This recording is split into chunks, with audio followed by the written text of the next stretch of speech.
আসসালামু আলাইকুম, আশা করি সবাই ভালো আছেন। আজকে জুম্মা দিন, জুম্মা করতে গেলাম।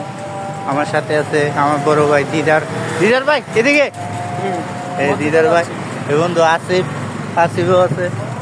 তো সবাই যাচ্ছি জুম্মার নামাজের সময়।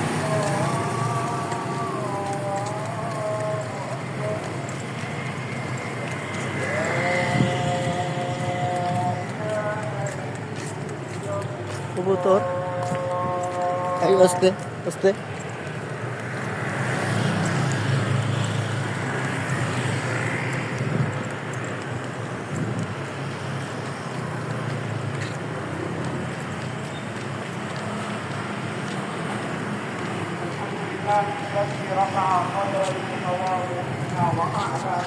এই দিদা ভাই ঠিক তো করো।